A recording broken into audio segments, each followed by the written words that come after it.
misalkan kan di fenomena zaman sekarang itu kan banyak perempuan yang tidak mau menikah gitu. Apalagi di daerah barat sana, ya kan? Mau nanya pendapat pemakalah, kalau misalkan wanita-wanita yang tidak mau menikah ini ngambil kayak pegangannya itu pada kisah Maryam gitu kan, karena Maryam tidak menikah ya, jadi Allah meniupkan ruh ke farjinya gitu tadi, kata pemakalah begitu. Nah, dengan alasan wanita-wanita ini jadi ngambil itunya di bank sperma misalnya kayak gitu, karena kan dia nggak mau menikah tadi kayak gitu, jadi mau apa ya, kayak hubungannya gitu, mau nanya pendapat pemakalah aja bagaimana kira-kira kalau dalam masalah seperti ini gitu. Kayak mau punya anak aja gitu ya? Iya. Saja Den, makasih. Oke, makasih Kak Uti. Aku mau coba jawab yang pertanyaan pertama tadi. Kisah apa sih? Tadi gimana Kak Uti? Bagaimana pengkhianatan dari istri Nabi Nuh dan Nabi Lut ya? Kenapa dikaitkan dengan apa pelajaran buat Aisyah sama apa Hafsah? Nah, Hafsah. Gitu. Ya.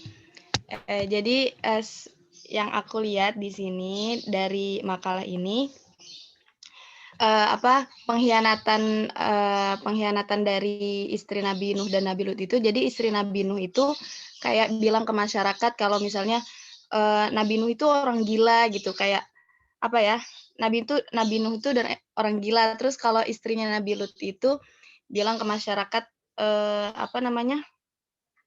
kayak membolehkan zina gitu Kak, kan yang gay LGBT ya, makanya di zaman Nabi Lut gitu kan terkenalnya dengan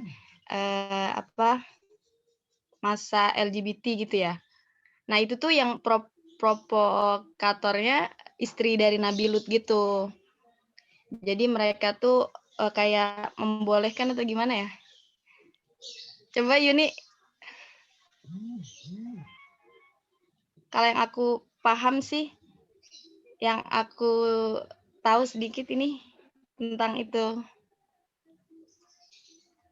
Bentuk pengkhianatannya. Ya. Nah, kenapa Yahya ibnu Salam di sini kan memberi peringatan kalau misalnya Aisyah dan Hafsah itu harus wanti-wanti. Jadi jangan salahin Rasulullah kalau misalnya ketika keduanya bantu-membantu untuk menyusahkan Rasulullah. Jadi keduanya itu bantu-membantu, maksudnya keduanya si istri Nabi Nuh sama Nabi Lut ini kayak mau menyusahkan Rasulullah gitu, apa ya? Iniin masyarakat. Gimana ya jelasinnya? Intinya jadi Aisyah ini sama Hafsah tuh jangan nyalahin Rasulullah gitu. Karena ini tuh dari dua orang ini yang istri Nabi Nuh sama Nabi Lut ini tuh mau ngerecokin gitu. Gimana ya?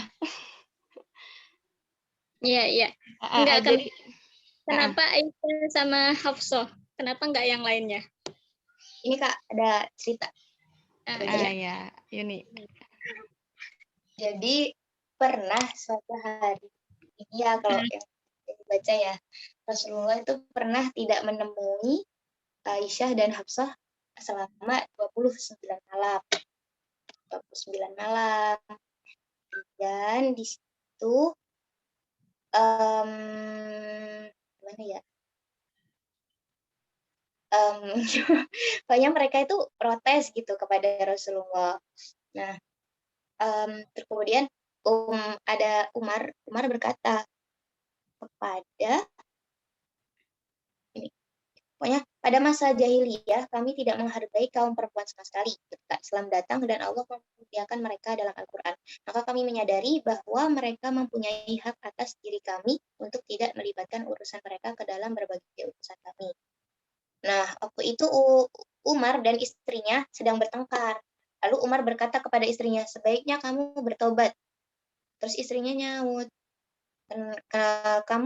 kamu berkata begitu kepadaku sedangkan putrimu sedang menyakiti Rasulullah. Di situ karena putrinya itu Hafsah itu putrinya Umar yang Hafsah salah Aisyah. ya Aisyah ya ya itu melakukan protes kepada Nabi. Di situ kan makanya istrinya bilang sedangkan putrimu sedang menyakiti Rasulullah. Kemudian Umar menemui putrinya yang menjadi istri Nabi. Dan Hafsah kemudian berkata kepada putrinya tersebut, sesungguhnya aku memperingatkan kepadamu agar tidak berbuat durhaka kepada Allah dan Rasulnya, dan janganlah kamu berani menyakiti beliau. Nah, setelah itu Umar juga pergi menemui Ummu Salamah dan mengatakan hal yang sama seperti yang dikatakan kepada yang tadi. Itu maka Ummu Salamah pun menjawab, wahai Umar, alangkah mengherankannya kamu telah mencampuri semua urusan kami hingga tiada tersisa kecuali menjadi penengah antara Rasulullah dan istri-istrinya. Jadi kayak bahkan di situ Umar dibilang kayak mencampuri urusan Rasul dan istrinya. Istrinya kan ada putri beliau itu. Nah, mendengar teguran Ummu Salamah tersebut, maka Umar pun menjadi bimbang. Nah, singkat cerita, Umar menemui Rasulullah. Kemudian Umar mengadukan apa yang telah dia katakan kepada Hafsah dan Ummu Salamah. Terus jawabannya Rasulullah tuh berbicara seperti ini. Ternyata iya memang saya tidak menemui mereka selama 29 malam. Setelah itu baru Rasulullah menemui istrinya. Nah, maka nggak heran kalau istri-istrinya itu protes. Nah, di situ kan mereka melakukan protes. Nah, di situ diingatkan dari pendapat Yahya tadi, beliau mengingatkan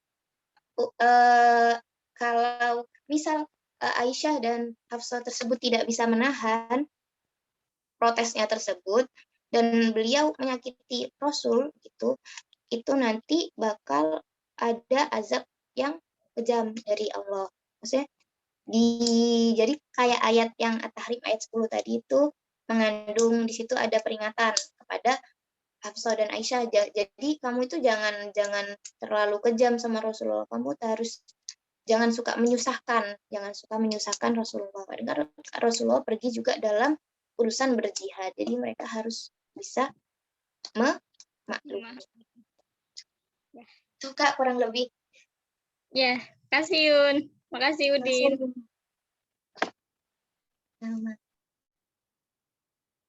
Terus pertanyaan kedua ya tadi. Pendapat. Gimana Kak Adin, ada pendapat? Kak ini udah masuk belum? Just pendapat. Pendapat.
Adin, pendapat.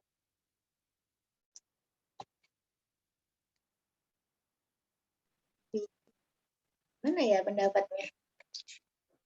Itu masalah fikih itu. Mungkin teman-teman yang lain ada yang memiliki pendapat tentang hal tersebut. Masih bingung. Nggak boleh itu mah, jelas nggak boleh. Nggak ada darurat kalau punya hajat pengen punya anak, nggak ada daruratnya. Siti Aisyah nggak punya anak masuk surga juga. Apa alasannya nggak punya anak? Oke, itu kan ada bank sperma ya. Kalau di luar negeri ada bank sperma, bank ASI itu ada. Hukumnya gimana ya? Nggak boleh, nggak ada akad.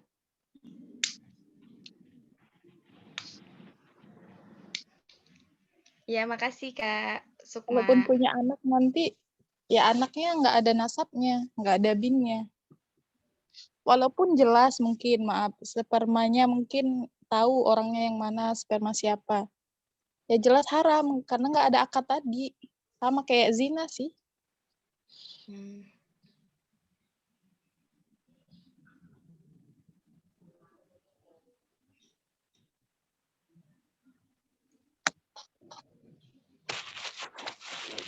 Adin mau bertanya boleh gak? Iya, silakan Kak. Ini minta pendapat juga ya. Kan ada kasus. Ini tentang tentang istri yang harus taat kepada suami. Jadi kasusnya seperti ini. Jadi misalkan si suami ini tuh kayak apa ya? Kayak ustad kayak gitu. Jadi suka apa sih? Suka ngajar apa ke kampung-kampung atau intinya kayak menciarkan agama kayak gitu. Nah, Putus Kak. Atau Wina lebih tepatnya, atau jamaah tabligh. Kok di aku putus-putus ya? membuat Iya, yang tadinya Amunfa tadi hilang. Iya, Suara. tadi putus Kak. kenapa? Tadi Tadi putus-putus. nggak ada Sekarang jelas. Heeh. jelas, Kak. Jadi tolong Jadi diulang. eh, jadi kan ini masalahnya tentang istri yang harus taat kepada suami ya. Nah, ceritanya si suami ini tuh orang yang terpandang gitu. Jadi kayak tokoh agama gitu di apa sih? Di kampungnya tuh, di beberapa kampung kayak gitu. Nah, bagi masyarakat bagi masyarakat si suami ini tuh orang yang alim, orang yang baik, pokoknya orang yang soleh kayak gitu. Karena memang yang tadinya masjid sepi jadi rame, yang tadinya enggak ada pengajian jadi banyak pengajian kayak gitu. Jadi pada nurut gitu sama si suami ini tuh masyarakatnya. Tapi ketika di rumah suaminya suaminya, istrinya sama anak-anaknya itu seperti terlantar gitu. Jadi si suaminya itu enggak ngasih nafkah, kayak itu nafkah lahir ya, maksudnya kayak enggak ngebiayain hidupnya kayak gitu. Jadi ngebiarin gitu. Kan karena si suaminya kan enggak kerja gitu. Jadi kerjaannya tuh ke kampung-kampung terus kayak ceramah kayak gitu. Nah, sedangkan si istrinya itu kan sakit keras dan masih punya beberapa anak yang butuh biaya kayak gitu. Terus yang jadinya yang ngurusinnya itu orang tua si suaminya, tapi si orang tua suaminya tuh udah jengkel gitu sama suaminya itu gitu. Sama anaknya itu. Maksudnya kenapa kok jadi suami itu nggak bertanggung jawab gitu kepada istri dan anak-anaknya kayak gitu. Nah, menurut kalian gimana gitu? Apa sih pendapat kalian gimana mengenai si suami ini gitu? Apa si istri itu tetap harus berbakti, harus taat gitu, sedangkan seperti menelantarkan kayak gitu. Terus bagaimana menurut kalian, pendapat kalian apa sih ya tentang si suami itu kayak gitu? Paham kan? Oke. Iya. Iya. Makasih. Iya, sama-sama Kak. Jadi pertanyaannya itu gimana hukumnya gitu? Hukumnya istri apa harus taat juga atau boleh misalnya gimana ke suaminya karena sikapnya? Terus pendapat dari kita gimana terhadap sikap suami itu ya? Iya gitu. Oke.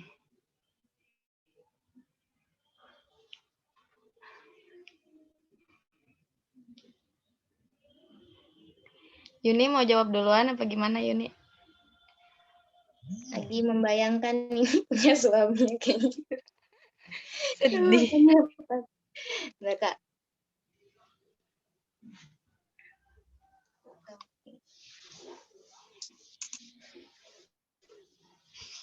Ini nggak beri nafkahnya sama sekali nggak ngasih nafkah, Kak? Iya, jadi sampai berhari-hari nggak pulang kayak gitu. Padahal posisi istrinya lagi sakit keras, terus anaknya nggak ada yang ngurusin kayak gitu. Ya. Ini apa sih? Yang lain juga boleh ya berpendapat, nggak hanya aku makalah. Kalau menurut Yuni nggak boleh sih. Maksudnya nggak boleh. Maksudnya gimana Pendapat ya? ya. Karena kan kita harus wajib Kewajiban. keluarga dulu, apalagi dari suami itu nafkah kan wajib, dan emang kita harus bahagiain iniin cukupin keluarga dulu baru ke yang lain gitu. Karena kan kalau ngasih nafkah ke keluarga itu udah wajib. Ya nggak baik sih. Iya, makanya Nabi bilang, seingat saya kayak gini, saya pernah ngafalin hadis, akmalul mu'minina imanan ahsunuhum khuluqa wa khairukum linisaihim. Nah, kira-kira kayak gitu. Nabi tuh ngomong, karena banyak orang kayak gitu ya. Di luarnya baik, di rumahnya enggak. Jadi sebaik-baik laki-laki itu ya yang baik dengan keluarganya kayak gitu. Makanya kalau kita disuruh perempuan itu nikah kan ada kadang nasihatin orang, cari orang yang baik sama keluarganya, bukan sama orang lain. Jadi lihat dulu itu salah satunya. Masa iya sama orang lain baik sama keluarga enggak? Nah itu salah satunya nggak boleh. Jadi diutamain keluarga dulu gitu ya, Iya Kak. benar, keluarga dulu. Cukupkan dulu keluarga, baru orang Masa lain. kita ngerjain sunnah dulu baru wajib gitu? Salah. Dan pun nggak selalu istri itu harus taat. Taatnya gimana dulu? Kalau seandainya kan ada tuh ijab pas kita ijab kabul kan ada ininya. Apa tuh namanya? Syarat nikah atau pranikah. Kalau selama berapa bulan gitu nggak nafkahin, si istri boleh talak ke pengadilan misal. Kalau secara pengadilan. Kalau cuma beberapa hari ya kalau kita perempuan baik kayak gitu soleh, ya udah terima apa aja. Tapi kalau udah melewati batas misal 2 bulan berturut-turut nggak nafkahin, boleh jatuh talak. Karena udah kelewat ya. Iya benar. Kalau berpendapatnya bagaimana ya nggak boleh, walaupun selagi pun nama beliau ulama besar kayak gitu. Kita bukan bergantung kepada ulamanya, tapi bergantung kepada Al-Quran dan hadisnya itu. Iya, makasih Kak. Emang. Ya, jadi alasannya tuh ya, alasannya kan karena pernah curhat ya ke saya. Jadi nanya harus gimana gitu teman itu. Terus kan aku juga gak tahu ya maksudnya harus gimana gitu cara ngadepin suami teman aku itu gitu. Maksudnya harus harus ngasih tahu harus gimana nggak tahu juga karena emang nggak terlalu deket juga kan sama sama suaminya gitu. Maaf, Wina. Jangan-jangan jamaah tablik ya? Kenapa? Jangan-jangan jamaah tablik enggak?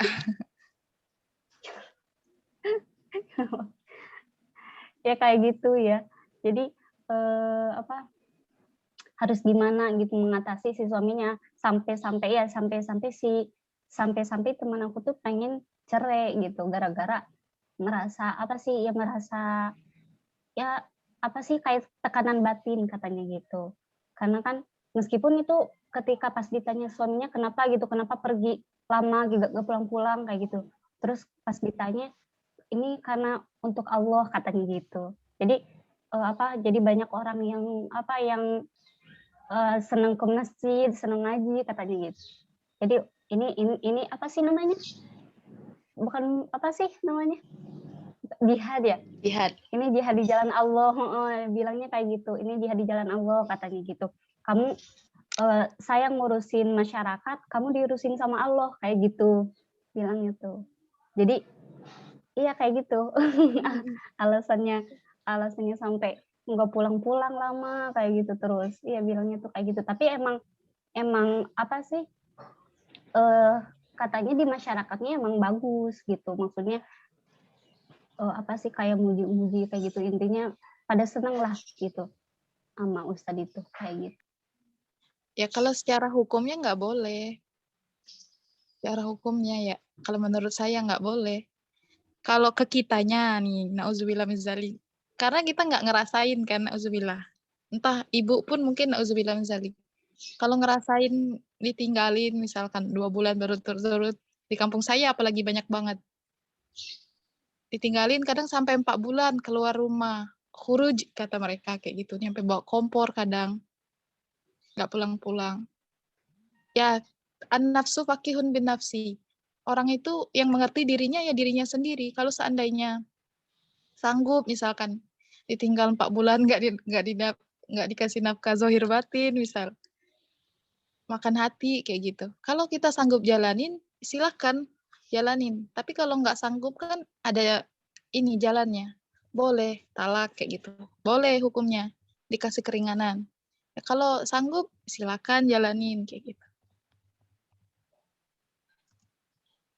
Sebenarnya mereka itu nggak salah, cuman caranya kadang mereka salah menggunakan caranya kadang. Kan nggak perlu keluar juga, ngapain keluar kampung?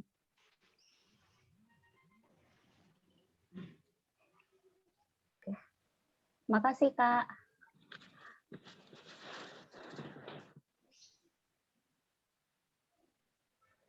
Mungkin kalau misalnya kayak gitu, tapi kalau nafkahnya masih terpenuhi sih nggak apa-apa ya. Ini sampai nafkahnya udah nggak dikasih juga sih.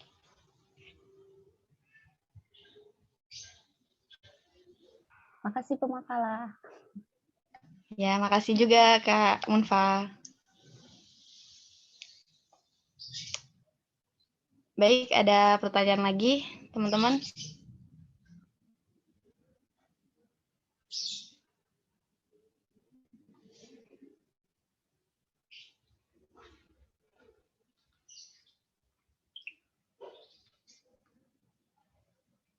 Nggak ada ya? Teman-teman saya sambil Zoom ya. Ada Zoom dari kampus. Apa dengan Kemenak. Baik, bismillahirrahmanirrahim. Assalamualaikum warahmatullahi wabarakatuh. Alhamdulillahirabbil alamin wassalatu wassalamu ala sayyidil anbiya'i wal mursalin wa ala alihi wa sahbihi ajma'in amma ba'du. Hamdan laka ya Allah, sholatan wa salaman laka ya Habibullah. Teman-teman yang saya banggakan semua dari kelas 7E ya. Terima kasih pemakalah, tadi sudah banyak menjelaskan berkaitan tentang penafsiran ya, penafsiran surah At-Tahrim ayat 10 sampai 12. Nah, untuk ayat ini adalah ayat pengelompokan terakhir dari surah At-Tahrim. Ya, surah At-Tahrim ini. Nah, jadi teman-teman nanti bisa mendapatkan kesimpulan ya, kesimpulan akhir ya, ini mungkin bisa jadi keluar waktu UAS ya. Kesimpulan akhir dari kandungan surah At-Tahrim ini apa? Kemarin sudah tuh 3 kelompok ya. Nah, 3 kelompok ini sudah ada. Nanti silakan dibuat rangkuman masing-masing. Saya tidak menugaskan secara wajib, tapi silakan dibikin resum sendiri kandungan surah At-Tahrim ini. Jadi At-Tahrim ini kandungannya apa? Nanti silakan dibuat, tidak perlu dikumpul, bikin aja catatan sendiri, ya. Saya mau lihat teman-teman apakah membuat atau tidak. Nah, nanti kita bisa jadi kita keluarkan ketika UAS nanti rangkuman per surah itu. Nah, jadi semua metode tafsir kita gunakan ya. Baik, untuk At-Tahrim 10 sampai 12 ini tadi sudah mungkin teman-teman sudah tahu semua, sudah sering pernah dengar ayat ini ya. Dan kita harapkan teman-teman semua hafal ayat ini ya. Mungkin kalau lebih bagus dengan At-Tahrimnya, kalau tidak ayat ini saja. Nah, ayat ini dulu saya belajar waktu aliyah ya, waktu di MAK di Cukir di Jombang itu kita baca ayat ini gitu. Untuk apa? Karena memang kita perempuan, waktu itu saya juga waktu aliyah, kebetulan kita semua perempuan ya. Pesantren saya pesantren khusus perempuan. Jadi ayat-ayat yang ditujukan khusus ya, punya perhatian khusus terhadap perempuan itu juga kita kaji. Alhamdulillah. Nah, ini kita ketemu lagi di sini. Nah, saya ya. Nah, teman-teman bisa melihat bahwa ada muqabalah tadi ya, ada perumpamaan, ada apa? Masal. Ya, ada gaya-gaya Al-Qur'an seperti itu. Ya, Al-Qur'an menjelaskan kandungan-kandungannya seperti itu. Ada perumpamaan.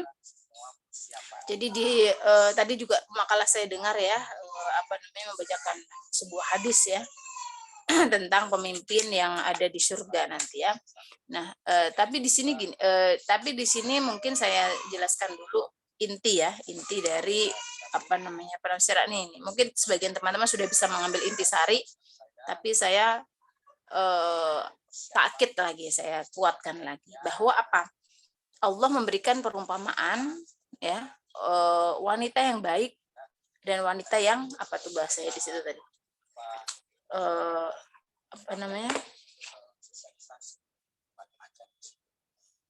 Di sini bahasanya sholihaini ya, sholihaini kalau yang baik.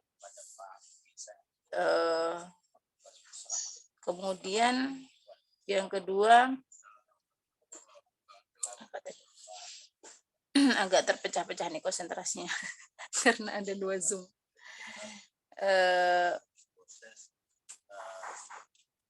Oke, fakhon atau di sini adalah imra'atah kafir ya, berarti ini kafir itu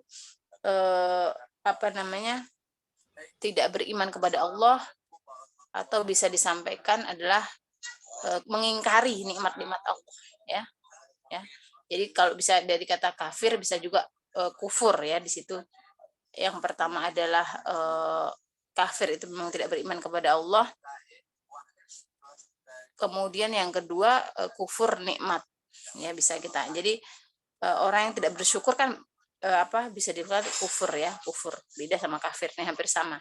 Nah, tapi itu dua contoh wanita itu melingkupi itu.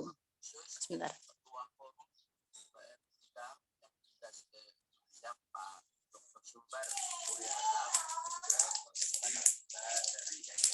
Nah, baik, dari 2 contoh ini yang dari yang perempuan ya, yang untuk orang-orang kafir, yaitu yang ini ada imra'atan Nuh ya. Kenapa dia dikatakan kafir? Dalam hal ini kafir dalam berkaitan dengan keimanan ya.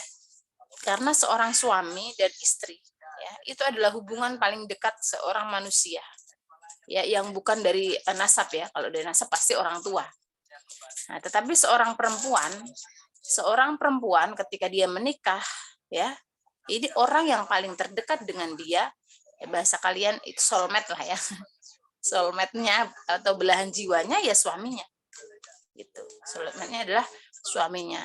Yang menjadi kesedihan, kegembiraan, ada apa-apa itu adalah suaminya. Nah, ini digambarkan bahwa hubungan suami istri saja gitu ya.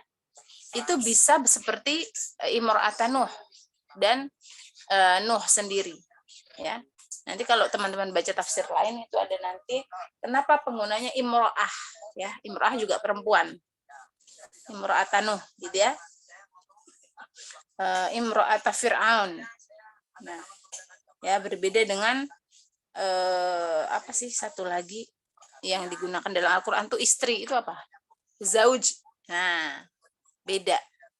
Kenapa imro'ah itu perempuannya Nuh, perempuannya Fir'aun. Bukan zaujatu Fir'aun, zaujatu Nuh. Nah, itu beda. Karena ternyata ini tidak sampai pada tahap yang zaujah yang bimakna soulmate tadi. Bimakna yang lahir batin gitu ya. Nah, makanya imro'atan Nuh. Karena seorang istri Nuh ini dia yang hubungannya harusnya dia menjadi soulmate, menjadi teman hidup ya, itu ternyata hanya menjadi imro'ah. Ya, hanya menjadi imro'ah, hanya perempuan di sampingnya Nuh, bahasanya gitu. Perempuannya Nuh, perempuannya di samping Nuh. Hanya bisa dibilang secara lahir, tapi secara batin dia tidak menjadi istri. Karena dia tidak mengimani, banyak sebabnya. Kenapa dia hanya dikatakan sebagai imro'ah, diantaranya adalah yaitu tadi indikasinya mungkin hanya lahir, tetapi batinnya apalagi keimanan kepada Allah dia tidak mengikuti. Ya, tidak mengikuti apa yang dikatakan imro'at yang dikatakan Nabi Nuh dan Nabi Lut. Nah, tadi ada pertanyaan bagus. Gimana kalau ada hadis atau yang Al-Quran ya, atau yang khususnya bukan yang beramal soleh tapi orang yang hafal Al-Quran, maka dia bisa menolong saudaranya yang dicatatkan masuk dalam neraka. Nah, jawabannya memang sangat mendasar adalah tentang keimanan. Ya, syarat orang masuk surga itu kan kuncinya iman. Ya, mungkin pernah saya sampaikan bahwa orang yang kita ini semua sudah punya kunci. Ya, teman-teman, ada Wina, ada Sofia, ada Umi, Adinia, Fatimah, ya, Unitri, semuanya udah punya kunci surga. Yaitu apa? Sebuah keimanan kita kepada Allah, keimanan kita kepada Rasulullah. Nah, sudah punya. Nah, tapi apakah kuncinya itu nanti kita mau masuk dari mana? Nah, kuncinya mau masuk dari mana? Pintu yang mana? Pintu surga kan banyak tuh. Ada pintu Al-Quran, ada pintu tahajud, ada pintu duha, ada pintu birrul walidain, ada pintu istri solihah, atau bahkan kalau istri solihah yang taat kepada suami ya, ada hadis berikut, kemudian dia menjaga dirinya dan menjalankan kewajibannya, menjalankan kewajiban kepada Allah dan kepada suaminya, maka dia suruh milih mau pintu yang mana. Nah, itu itu ya, jadi kuncinya adalah keimanan. Nah, bagaimana orang tidak beriman mau kita tolong? Ya, jadi tidak bisa menolong orang yang dia kafir, dalam hal ini kafir tidak mengimani Allah sebagai Tuhan dan tidak mengimani, ya mungkin kalau dulu kan Rasulullah belum ada ya, tidak mengimani nabi-nabi yang ada pada waktu itu.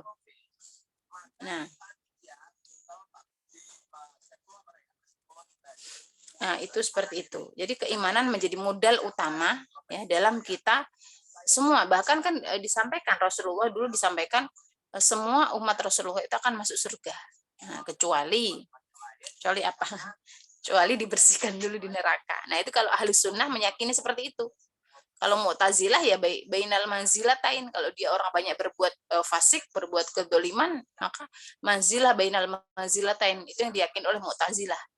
Tapi ahli sunnah ya kalau nggak di surga di neraka. Nah, tetapi untuk orang-orang yang semua bahwa orang Islam itu tidak masuk surga kecuali dia dibersihkan dulu di neraka. Nah, di nerakanya ini mau yang berapa tahun? Naudzubillah ya. Nah, syukur ada yang mubasysyarah bil jannah, kan ada hadis tuh yang sahabat-sahabat Rasulullah 10.000 ya, umat sahabat Rasulullah dan umat Rasulullah yang mubasysyarah bil jannah, malah langsung masuk surga. Nah, gitu, yang langsung nggak pakai lewat Shirathul Mustaqim, kita harus lewat jembatan dulu. Nah, di jembatan itulah kita ditetapkan masuk neraka yang mana ya, berapa lama. Nah, itu maka ditimbang, sebelumnya ada penimbangan amal. Nah, itu maka masuk surga. Nah, ini memang orang-orang yang hafal Al-Quran dia diberikan keistimewaan ya untuk menolong saudaranya. Siapa terserah dia, atau orang tuanya atau orang terdekat dia. Nah,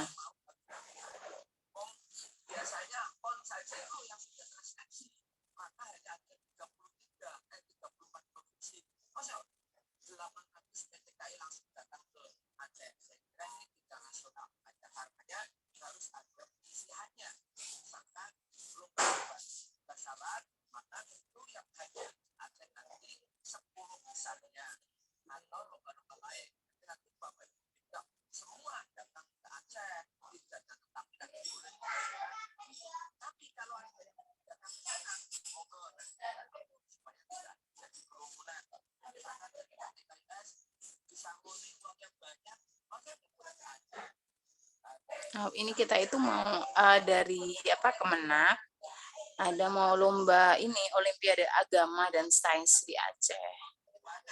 Jadi saya sambil nyimak penjelasan dari Kemenak ini. Pas waktunya sama 8:30 tadi. Nah, baik, saya lanjutkan ya. Jadi tadi imro'atah tadi Nah, jadi tidak bisa menjamin ya, tidak bisa menjamin kita itu hidup dengan siapa. Nah, tapi nanti kalau teman-teman baca mungkin kita udah nggak ada waktu ya untuk baca di Al-Marowinya. Tapi teman-teman bisa baca bahwa kalau tadi ya saya sekilas lihat Al-Marowi tadi coba paling atas setelah tafsir Syarhul Mufradat, coba Umi dinaikin sedikit. Kak Juju Ibu yang share screen. Kak Juju, tolong dibuka Kak Juju. Oke, saya tadi sekilas di situ lihat setelah Syarhul Mufradat tadi ya. Judul, beliau biasanya nggak pernah ngasih judul ya. Ya kadang ada, kadang tidak. Syekh Almarhum memberikan judul bila substansi jiwa tidak jernih ya, maka nasihat tidak bermanfaat. Nah, apa itu tadi? Intinya adalah bahwa hati ya, substansi jiwa itu adalah hati ya. Hati kita itu kalau kita jernih, bersih, maka nasihat apapun itu akan dapat kita terima. Ya, seperti Asiyah imra'atu Fir'aun. Asiyah itu dia hatinya bersih. Dia seorang istri pembesar ya, Fir'aun. Siapa sih yang dulu nggak takut sama Fir'aun? Semua takut, Nabi Musa aja takut menghadapi Fir'aun gitu kan. Nah, itu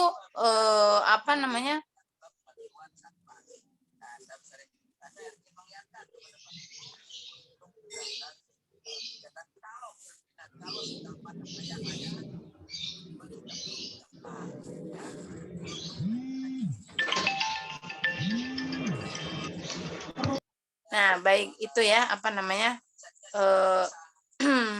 tadi itu Nah, jadi intinya adalah hati.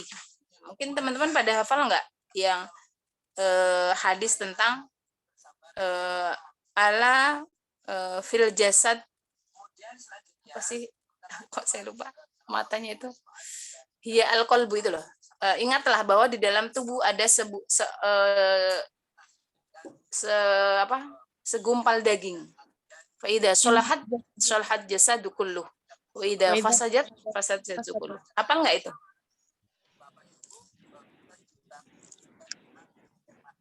Apal nggak? Siapa itu? Udah semester 7, udah nggak ada kuliah kan semester 8. Nah, itu penting ya. Di sini saya lihat dari penafsirannya Syekh Al-Marowi bahwa kejernihan hati itu sangat berpengaruh ya dalam menerima nasihat atau menerima sebuah hidayah, petunjuk. Itu sangat perlu. Kebersihan hati itu seperti apa? Nanti nanya lagi. Mudahnya gini, kebersihan hati itu kalau pada tataran praktik ya, dia seperti tidak mudah suudzon. Kemudian tidak mudah marah. Ya. Kemudian positive thinking gitu ya. Itu adalah salah satu di antara hal-hal yang mempengaruhi kebersihan hati. Ya. Kemudian tidak mudah iri, tidak dengki, tidak hasad. Nah, ya. Itu diantara adalah ketika seseorang hatinya itu bersih, maka dia akan mudah menerima nasihat, menerima hidayah Allah, petunjuk Allah itu mudah. Nah, kita lihat di sosok istrinya Imron jadi istrinya Nuh dengan istrinya Lut itu banyak mengikuti hawa nafsunya ya, mengikuti hawa nafsunya. Imro'atan Nuh tadi ya, bahwa dia malah bilangin suaminya gila. Gimana sih? Suami itu kan harus didukung, harus diberikan saran dan kritik, ya, bukan dilawan. Nah, maka nggak akan ketemu. Berikan saran dan kritik. Nah, tetapi ketika itu tidak bisa, Maka kan kalau ini bisa kita kaitkan juga dengan hadis apa namanya, man ra'a minkum munkaran falyughayyir bi yadihi fa illam yastati' fa bi lisanihi fa illam yastati' fa bi qalbihi. Nah, itu yang dilakukan oleh imra'ata Firaun. Nah, dia tidak mampu mengubah Firaun yang sebegitu apa namanya, besar pengaruhnya. Nah, tetapi dia dalam hati. Nah, kemudian dia berdoa ya, tadi itu doanya bahwa akhirnya nanti Asiyah itu mendapatkan rumah di surga. Nah, kemudian apalagi yang penting ya, yang tadi makalah sudah banyak dijelaskan, gitu ya. Rumah istri Fir'aun, Maryam. Nah, Maryam tadi ya, Maryam yang tidak bisa. Nah, itu sekarang pertanyaannya, tadi ada pertanyaan lucu ya. Gimana kalau apa namanya, dia memutuskan tidak menikah tapi agar seperti Maryam? Tidak, jangan dicontoh dari sisi itunya. Contohlah Maryam dari sisi apa namanya, sisi yang lain ya, sisi dia menjaga farjinya, jangan jadi tidak menikahnya, ya. Ya, fanafakhna fi ahsanat farjaha, dari segi ahsanat farjahanya, jangan dari segi yang lainnya. Nah, dari segi ahsanat farjaha.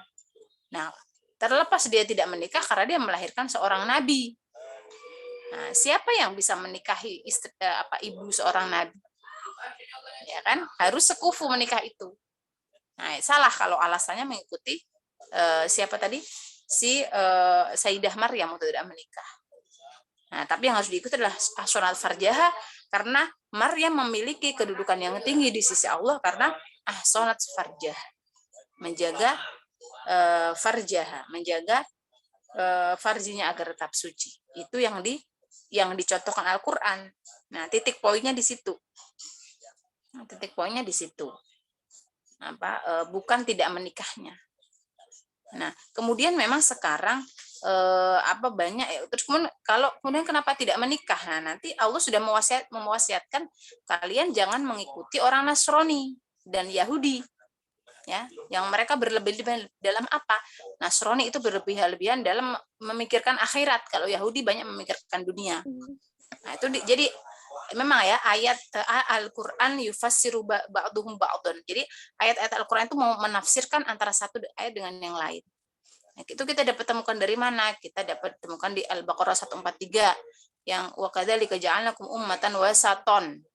Kemudian di Al-Fatihah ghairil maghdubi alaihim waladhdallin.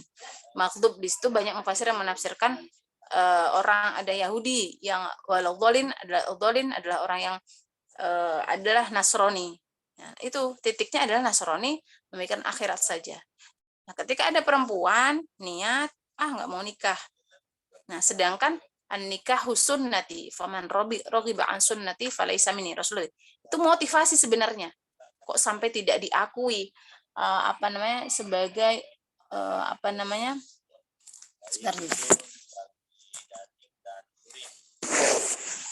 sampai tidak ada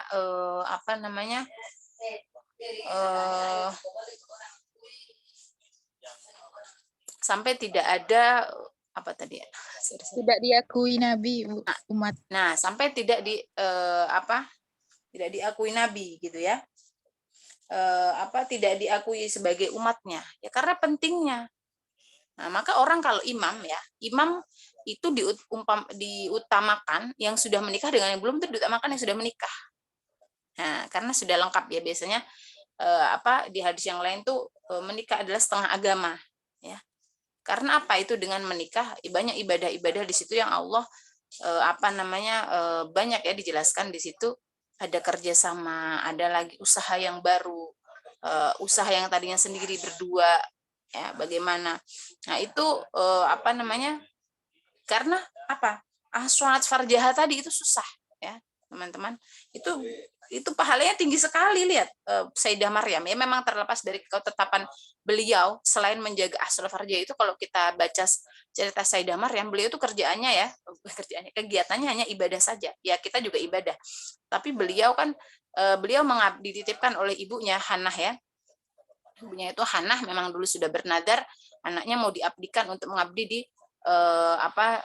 Nabi siapa yang Maryam itu? Nabi siapa yo?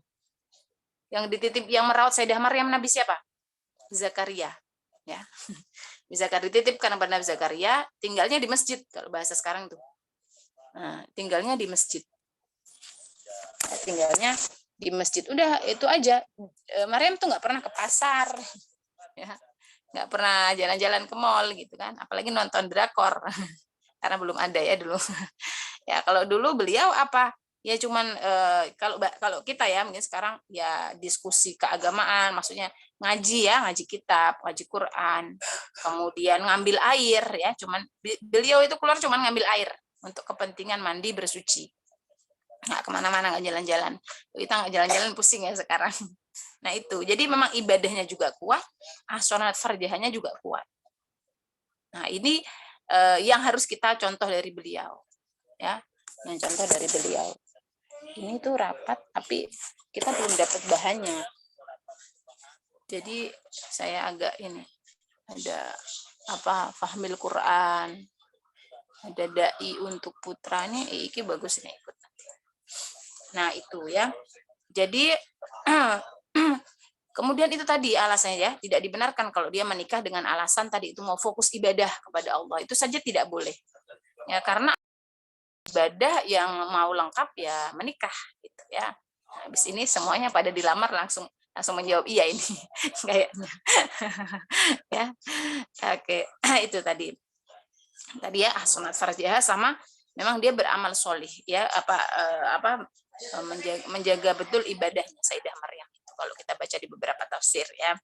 Nah, itu yang titik poinnya. Kemudian kalau tidak mau menikah ya bagaimana ya sayang gitu, kecuali memang dia kan memang ada yang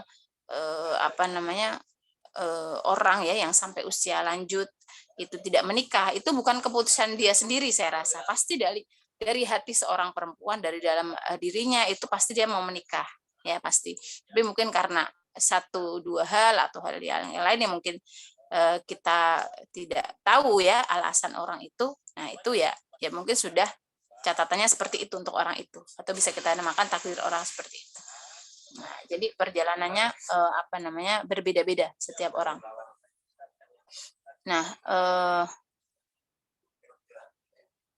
itu ya Nah, sekarang malah ada fenomena baru teman-teman. Fenomena baru itu nggak mau punya anak. Ya, itu jadi kajian baru, bukan kajian baru apa sih? Isu baru, child free, tidak mau punya anak, kesepakatan untuk tidak punya anak antara suami istri ya. Kalau saya sih saya belum beberapa kali kita lihat memang banyak sudah mendiskusikan itu, tapi saya sendiri belum pernah ikut terjun langsung. Tapi kalau secara sekilas tidak punya anak ya menjadi kesepakatan bersama kan. Sekarang itu kan kita sangat rentan ya hidup kita dengan hak asasi manusia. Nah, saya rasa selama kita mempunyai suami yang soleh ya teman-teman, suami yang soleh yang mau bertanggung jawab itu, bahkan punya suami yang seperti Fir'aun atau seperti seperti Fir'aun tadi, itu tidak itu menjadi ladang ibadah ya. Banyak kan banyak nabi-nabi yang sampai sepuh, yang sampai usia lanjut itu masih Robbi la tadarni farda wa anta khairul warithin. Itu doanya Nabi siapa itu? Ya Allah, jangan jadikan aku ini sendiri. Zakaria. Nabi Zakaria ya. Ya, sampai banyak gitu, banyak sampai Nabi Ibrahim saja kan punya putra itu usia berapa? Ya, jadi kalau saya ya masih pada tataran kesimpulan awal ya, hipotesis awal tentang kajian kesepakatan suami istri tidak memiliki anak, saya rasa itu menyalahi fitrah dalam fitrah Al-Qur'an yang Al-Qur'an berikan petunjuk pada kita. Karena siapa? Saya bayangkan kalau misalkan kita tidak punya keturunan ya, orang yang nggak punya keturunan saja minta-minta sama Allah supaya diberi keturunan. Ini misalkan dinyatakan dua-duanya subur, dua-duanya sehat, tapi punya kesempatan tidak punya anak karena nggak mau repot. Nah ini saya sedikit kurang setuju untuk itu. Terlepas anak itu bukan hanya anak biologis seperti kalian ini teman-teman di 7 ini anak saya. ya, walaupun bukan anak secara biologis saya. Nah, tapi anak-anak murid ya. Nah, itu bisa saya mendoakan kalian dan kalian mendoakan saya. Nah, menjadi amalan soleh. Nanti bisa menjadi apa yang saya sampaikan dalam pelajaran, kemudian teman-teman laksanakan dan sampai disebarkan kepada yang lain, itu akan menjadi amalan soleh yang terus. Nah, bisa jadi seperti itu. Nah, jadi ini yang menjadi saya juga itu tadi kembali bahwa saya belum mengikuti kajian itu secara penuh, tetapi kalau secara awal ya, hipotesa awal, kemudian kan ada kemarin saya baca Childfree itu kesepakatan bahwa untuk tidak memiliki momongan dan sebagainya, itu sayang sekali menurut saya, sayang sekali. Lucu kok punya anak-anak itu lucu. Apakah punya anak itu senang, Bu? Senang. Tapi apakah ada sedihnya, Bu? Ya bukan sedih. Ya memang namanya kita punya diberi amanah oleh Allah, ya harus kita rawat ya. Bukan sedih. Ya memang harus dijalani gitu ya. Harus kita rawat baik-baik ya, senang ya. Itu. Jadi seperti kalian ya. Kita anggap anak saya. Kalau ada yang salah ya pasti kita ingatkan. Kalau ya itu aja.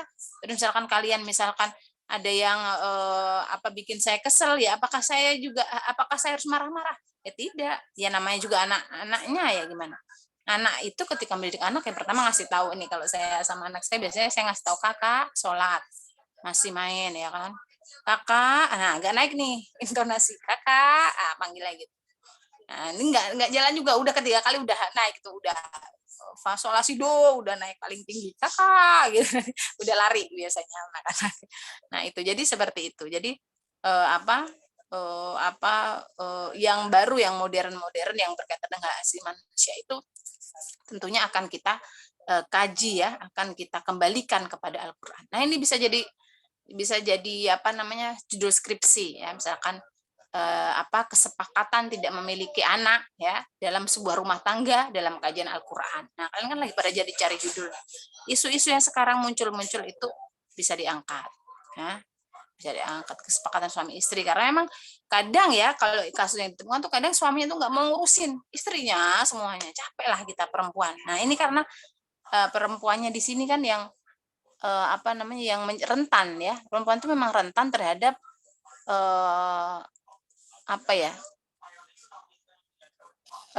perempuan tuh rentan terhadap ketidakadilan, Pak ya, ketidakadilan internal maupun eksternal.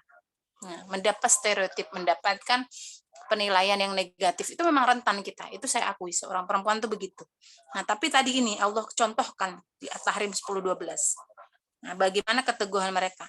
Dan mungkin gini, pemakalah selanjutnya boleh merujuk ke tafsir-tafsir yang lain ya untuk memperkaya kandungan penafsirannya. Mungkin tafsir Kemenak ya, yang bisa kalian tafsir Kemenak, atau Ibnu Katsir itu juga ada online-nya. Yang kemarin saya share, Umi udah di-share belum ke grup ini? Yang dari Rumah Fikih kemarin loh, bisa melihat 17 tafsir. Oh, belum Ibu.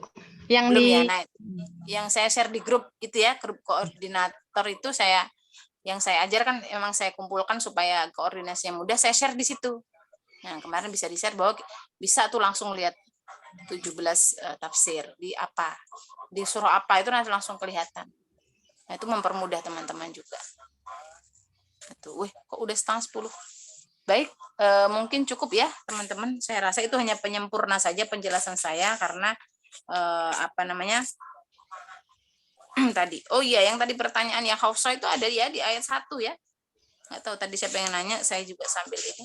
Yang kenapa Hafsah dengan Aisyah itu kan tadi yang tentang itu loh, yang tentang madu kemarin, masa udah lupa ya. Jadi Rasul tadi juga sudah dijelaskan sebenarnya oleh pemakalah, tapi itu ada di ayat pertama yang ayat ditegur ya yuhal nabiyyu la tuharrimu ma halallahu lak. Nah itu apa yang kemarin yang Rasulullah ke rumahnya Zainab ya, nggak pulang-pulang kan. Nah, terus ya Hafsah sama Aisyah ini berserikat nih, bersekutu.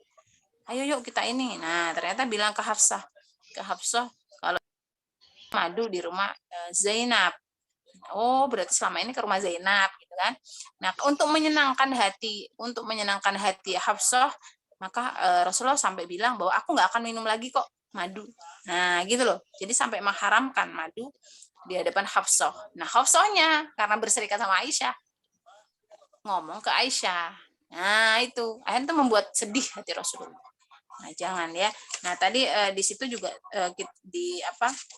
di garis bawahi bahwa bahkan orang yang ada di dalam lingkungan Rasulullah pun ya zaujun Nabi itu sering dapat teguran. Kalau kalian menyakiti Nabi, kalian tidak mengikuti Nabi, bahwa kalian tidak masuk ke dalam golongan-golongan orang yang bersama Nabi.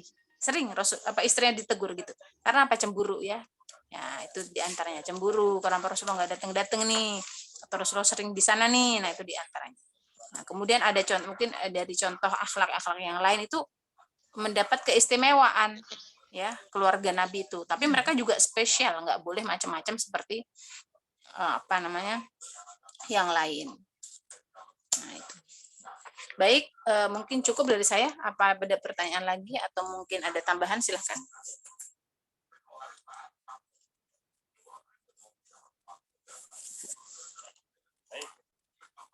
Jadi setelah penyerahannya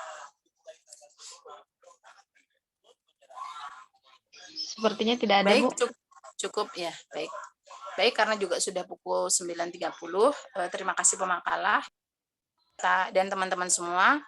Kita akhiri pertemuan hari ini dengan baca doa majelis bersama-sama. Subhanakallahumma wa bihamdika asyhadu an la ilaha illa anta astaghfiruka wa atubu ilaik. Alhamdulillahirabbil alamin.